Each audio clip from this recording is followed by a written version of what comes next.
ফেৰেংগাক মই কৈছোঁ এই ফেৰেংগাই এনেকুৱা কোৱাৰ কোনো অধিকাৰেই নাই যিহেতু সি BTCৰ মানুহ নহয় সি ফৰেনাৰ হয় চাই থাকক চৰকাৰ আমাৰ আহি আছোঁ মই RTI কৰি পেলাই ফেৰেংগাক এই BTCৰ পৰা আউট কৰিম 2008 চনত আহা এই ফেৰেংগা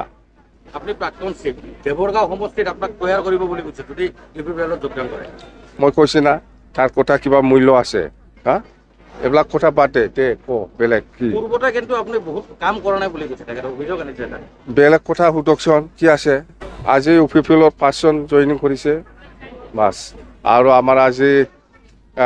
আজি কি কয় এইটো মানাস চেৰপাং ইয়থ ওমেন আৰু BSU হিচাপে ৱৰ্কশ্বপ পাতিছোঁ আৰু যিটো পাৰ্টিচিপেণ্ট খুব ভাল ইয়থৰ বা ওমেনৰ বা BSUৰ যিবিলাক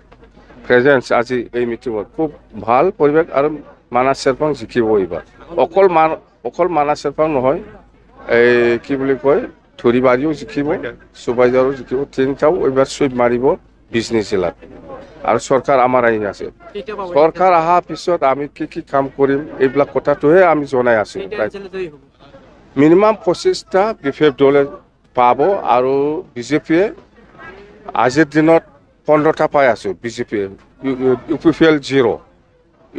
0 গোটেই BTCত যিটো পাৰ্টিৰ পজিশ্যন BPFে 1 নম্বৰত আছে